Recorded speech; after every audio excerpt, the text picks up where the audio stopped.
Simon Bolivar, the iconic leader of South American independence. Bolivar's life and legacy are intricately woven into the fabric of liberation and struggles across the continent. In this video, we'll delve into his remarkable journey, exploring his rise as a revolutionary, his triumphs on the battlefield, and the challenges he faced in forging a new future for South America. Born in 1783 into Venezuelan aristocracy, Bolivar received a privileged education in Europe. Here he was exposed to the ideals of the Enlightenment and witnessed the French Revolution firsthand. These experiences ignited a passion for liberty and self-determination that would forever shape his destiny. While in Europe, Bolivar observed the stark contrast between the rigid social structures of Spain and the more progressive systems emerging elsewhere. This comparison likely solidified his vision for a South America free from the Spanish colonialism and embracing republican ideas. Europe at the time was a center of power and influence. Bolivar, witnessing this, may have harbored a desire for his native Latin America to achieve a similar level of independence and international recognition. This ambition likely fueled his pursuit of liberation and the creation of a strong, unified nation. Bolivar understood that simply replicating European democracy wouldn't necessarily work in South America. He advocated for a gradual transition to full democracy, acknowledging the need to address issues like illiteracy and social inequality before a full-fledged republic could function effectively. While some Enlightenment thinkers held views on racial superiority, Bolivar rejected such notions. He envisioned a free and independent South America, where all citizens, regardless of race, had equal rights. This progressive ideal set him apart from some of his European contemporaries. Upon returning to Venezuela, Bolivar witnessed a growing discontent with Spanish rule. Inspired by the American Revolution's success, he joined the independence movement in 1810. However, the initial years were marked by setbacks. Royalist forces crushed early rebellions, forcing Bolivar into exile on multiple occasions. Undeterred by these defeats, Bolivar honed his military skills and strategic thinking. He recognized the need for a united front against the Spanish and advocated for the liberation of all South American territories, not just Venezuela. Simon Bolivar's success on the battlefield wasn't simply a product of raw courage. He employed a series of strategic maneuvers that proved highly effective against the larger, better equipped Royalist forces.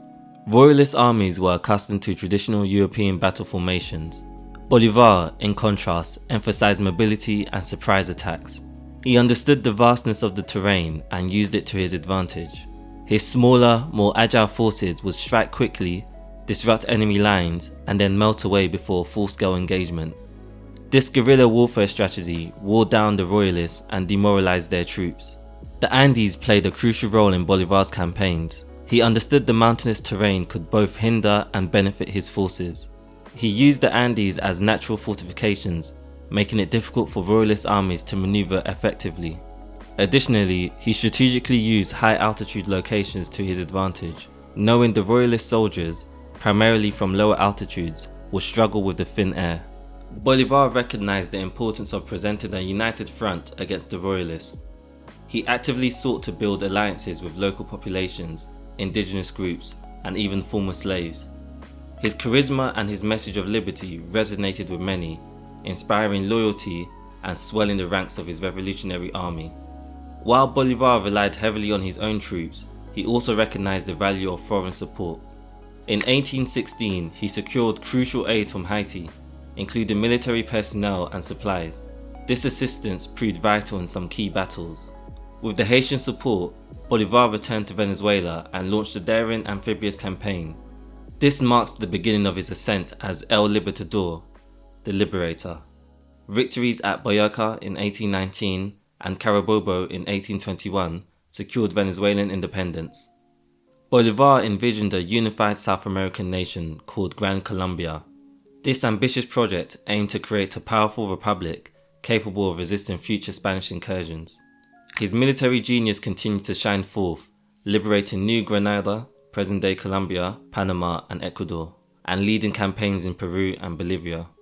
Bolivar's dream of a unified Gran Colombia faced several significant challenges. The territories Bolivar envisioned uniting possessed vast geographical and cultural differences. Venezuela, for example, was resource-rich but less populated, while New Granada had a more established population with regional rivalries of its own. These disparities made forging a sense of national identity difficult. A key debate surrounded the structure of Gran Colombia. Bolivar favored a strong central government to maintain unity, while others advocated for a federal system granting more autonomy to individual regions. This disagreement fueled political infighting and hampered effective governance. The wars of independence had severely strained the economies of the newly liberated territories. Gran Colombia lacked the resources to invest in infrastructure, development, and a unified military, further hindering its ability to function as a cohesive nation. The legacy of Spanish colonialism loomed large.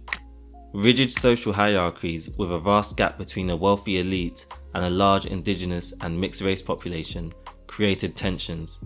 Bolivar's attempts at social reforms, while progressive for the time, were limited, leaving the underlying social inequalities unaddressed.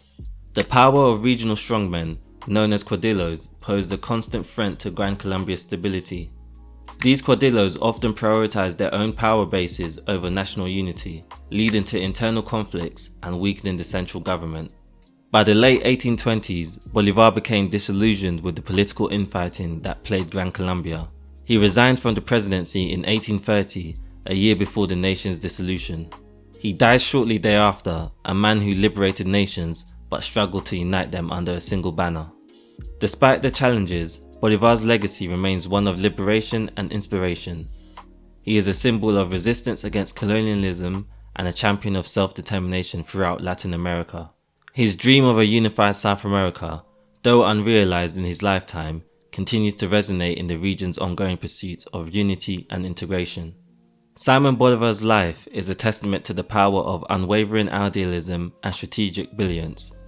He challenged the status quo, defied empires, and forever altered the course of South American history. As we reflect on his legacy, we are reminded of the enduring struggle for freedom, the complexities of nation building, and the enduring hope for a more just and united future. Bolivar remains a powerful symbol of Latin American unity and independence from external domination. His image is used on currencies, adorns national squares, and inspires countless monuments across the region. He serves as a reminder of the fight against colonialism and the struggle for self-determination that continues to resonate in Latin America today.